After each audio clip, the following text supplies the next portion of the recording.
Boa tarde.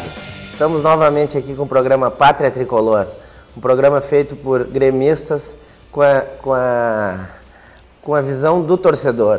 Hoje a gente está aqui com o Thiago Sulzbach. Tudo bem, Thiago? Boa tarde, Duca. O Thiago é o magistrado aqui do nosso Tribunal do Trabalho de Uruguaiana e veio aqui nos fazer uma visita. E também com o Eduardo Volhack. Tudo bem, Dudu? Boa tarde. Tudo bem? Tudo bem. Depois daquele sofrimento de ontem, tá tudo bem, né? Beleza. Nós lembramos também que nós somos apoiados pelo blog Grêmio 21, grêmio21.wordpress.com. E também a gente é patrocinado, apoiado, né? O nosso patrocinador principal é Acesso Digital, que é onde dos estúdios dela mesmo que estamos transmitindo esse nosso programa. Bom, pessoal, eu vou dar agora o resultado da interativa que a gente deixou aí, né, da semana passada, que é a interativa sobre os jogadores do Grêmio no Gauchão, se eles devem ser poupados ou não.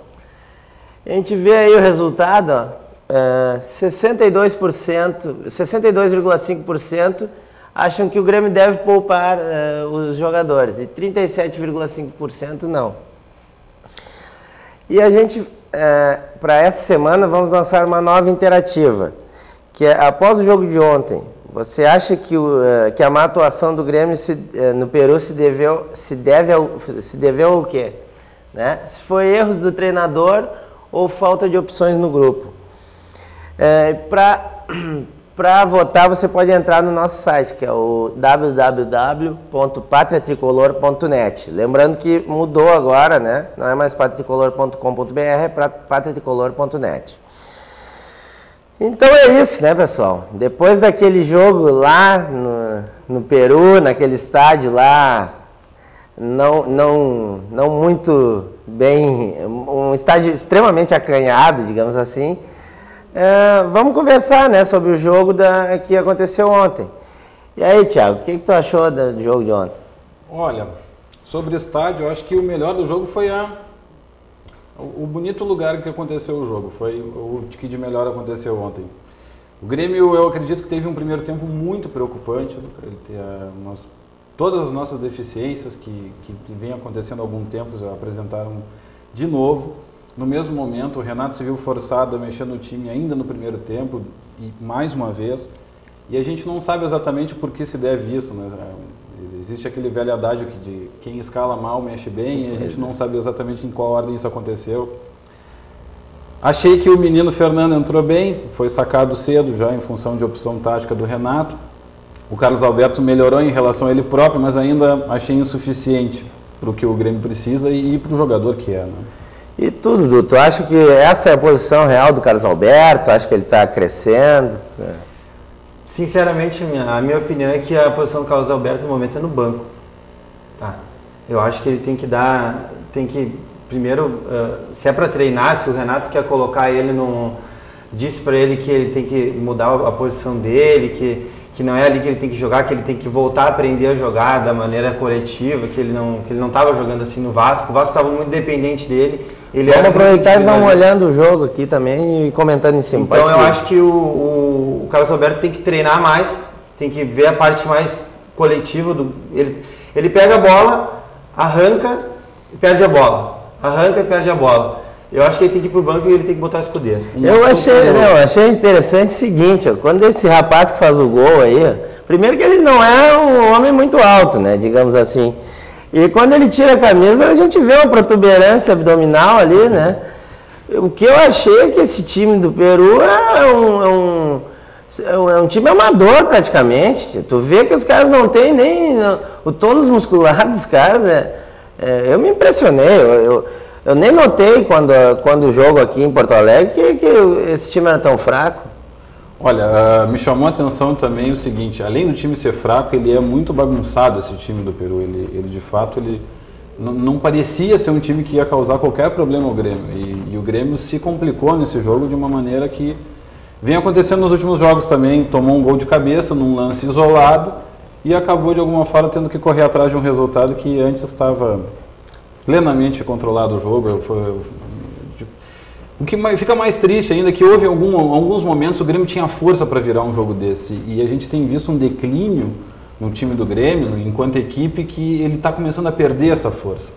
Eu acho que isso que nos preocupa mais. Pois será que isso é uma certa fadiga dos metais com o Renato? Será que a direção não está sendo um pouco conivente com certas coisas? O que tu acha do... Acho que foi preocupante a nossa atuação ontem, né? Eu penso assim, eu acho que por que o Grêmio no segundo tempo entrou com muito mais vigor do que no primeiro tempo? Entrou tocando a bola, conseguiu fazer o gol no segundo tempo. Por que isso aí não acontece no primeiro tempo? Por que o Grêmio tem que sempre se superar? Por que o Grêmio não pode começar jogando bem, matar o jogo e depois ficar tranquilo? Essa é a minha dúvida. Por que isso não acontece? Entendeu? Eu não sei por que tem que esperar o Renato...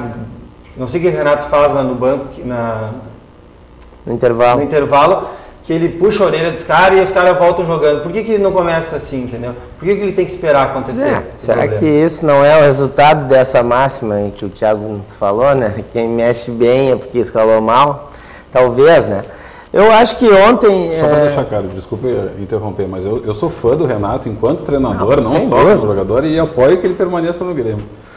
Aliás, inclusive, temos depois para algum tempo a debater isso. Sem dúvida nenhuma. Eu acho que é o nosso maior ídolo. Nos tirou de uma enrascada ano passado no Campeonato Brasileiro. Eu acho que ele deveria estar sendo,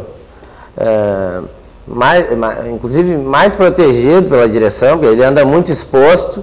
Ele acaba... Qualquer coisa que o Renato fale acaba gerando uma polêmica, e ele é um cara muito sincero, e a imprensa aqui do Rio Grande do Sul, não sei se você concorda, é bem dura. Ele não tem o respaldo que ele tinha com o Duda, né? Ano passado. Não tem. Que é quando que ele fez a campanha boa pelo Grêmio, foi ano passado com o Duda, né? Até a semana estava se comentando, né, que o time do Odoni é o time do Duda e piorado ainda, porque perdeu o Jonas, agora o André Lima se machucou, né? E o Lúcio está voltando de lesão, ou até ontem não fez uma boa apresentação, inclusive, né? Me servia aquele time do final do Campeonato Brasileiro para estar jogando a Libertadores agora. Podia ter continuado, né? Até o Fábio Santos a gente tem um pouco de saudade. Se é para tirar o Gilson, bota o Fábio Santos. A questão é que o Gilson não está indo muito bem, né? Eu tô percebendo no Grêmio, não sei se meus colegas aqui de programa concordam, que o time tá sem elan. Ele não tá encaixado, ele não está funcionando, ele não está agindo, ele não está interagindo entre si, as peças não estão fechando. Articulado, ele não está um setor com o outro. Né? Ele não abre a defesa adversária quando tem que atacar. Apesar de atacar insistentemente, ele não consegue abrir a defesa adversária, e isso é um grande problema, porque nós jogamos antes com dois centroavantes, mais movediço e outro não.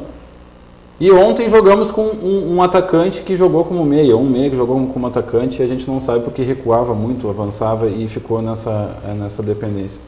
Acho que está faltando ao Grêmio esse jogador para de repente dar esse novo enlace no time, que é esse jogador mais movediço no ataque, que chute em gol. O Grêmio chuta muito pouco a gol, é a minha impressão, enfim. Pois eu acho que a gente ainda não viu o Scudery jogar, né? Mas eu acho que a maioria da torcida está esperando, né? Que ele possa ser esse jogador, né? Pelo menos pelas partidas que a gente viu assim, mais especificamente, que foram aquelas contra o Inter, o Scudery era um cara que partia para dentro, né? Ele driblava em direção ao gol e dava uma tiradinha para a esquerda e batia em gol.